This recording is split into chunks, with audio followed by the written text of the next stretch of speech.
Hi, my name's Billy and I read books, and this video is going to be me talking to you about 5 series that if you've read it and if you've liked it, you should try 5 other series that hopefully will be in your wheelhouse. It will float your boat. So bear with me and let me tell you all about them.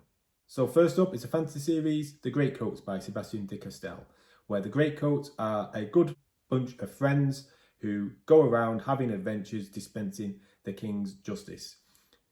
The humour, the camaraderie, the banter is top notch. And if you like that type of humour, because humour is subjective in book form or in any kind of media really, if you like that, if you find that entertaining, then try The Black Hawks by David Ragg. The Black Hawks are a group of mercenaries and they are, I'd like to say friends. I think they tolerate each other, but there's a lot of insults, humour, banter, jokes and one-liners, which if you like the Greatcoats, then you will have a great time following the Black Hawks along in their adventures. It's not as detailed a world as what you would find in the Greatcoats. It's a duology rather than a 4-book series, so there isn't as much to get into.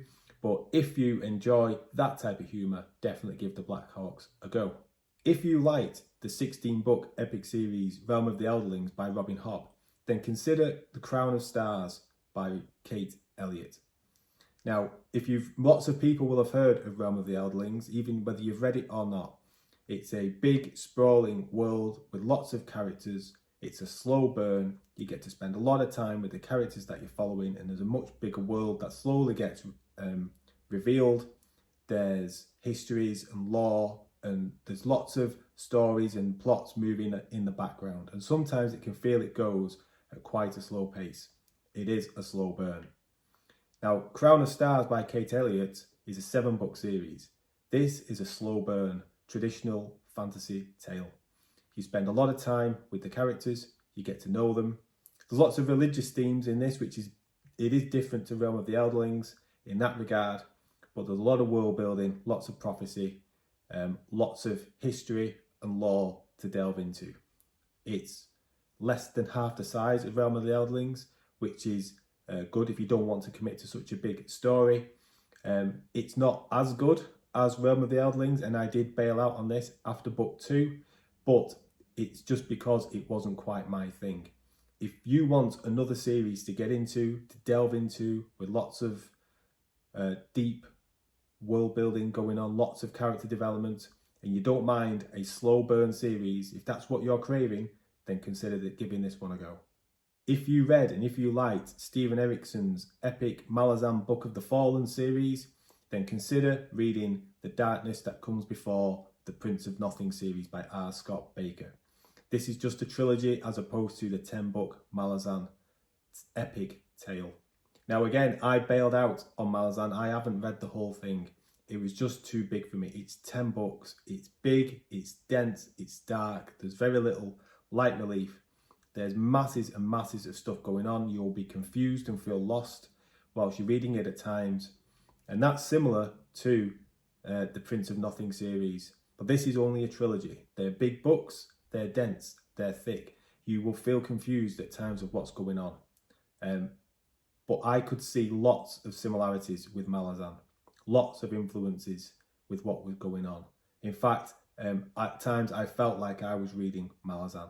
So if you like Malazan and there's nothing else out there that quite scratches that itch, or if you haven't read it and you're wondering if it's going to be your thing, you don't want to go into a 10-book series, maybe try this one first. Give it a go. See how this dense, dark, deep, brutal kind of story sits with you.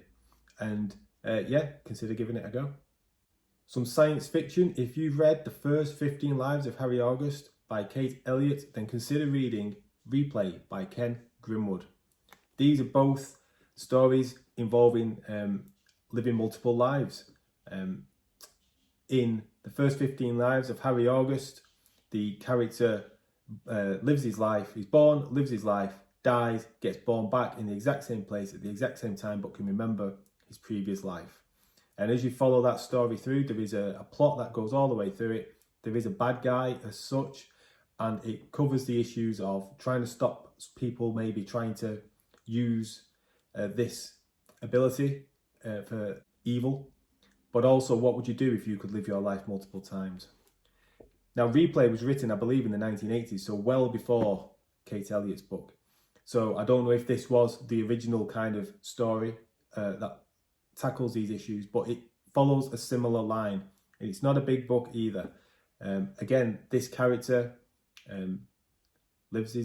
dies and then wakes up at a certain point in his life, and he can remember how he died last time, and he can remember his previous lives. And again, it raises the questions of what would you do if you could live multiple lives. But this one doesn't have an overarching bad guy in it. This one, they try to work out why this is happening, but it asks lots of different questions, and in my mind, asks them and presents them in a better way. Now, I'm not saying Claire North's book isn't good or it doesn't ask really good questions, because it does.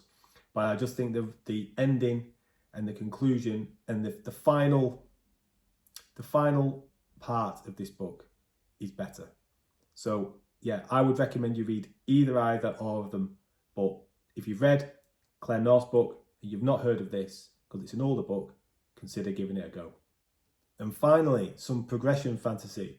If you've read Cradle by Will White, a progression fantasy where the characters start off very weak and very underpowered, they do various tasks, they get put in various situations, and they get better at what they're doing, and therefore they level up and their skills increase as the story progresses.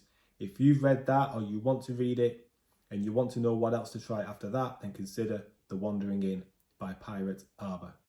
Now, The Wandering Inn is a massive, massive series. It's potentially the biggest fantasy series out there, and it's still being written. But this is, again, progression fantasy, where the main character finds herself in this world, and she finds herself in an inn. She does a bit of tasking in this inn to clean it up, tidy it up, and then when she goes to sleep, a voice in her head chimes that her class of innkeeping has increased to the next level.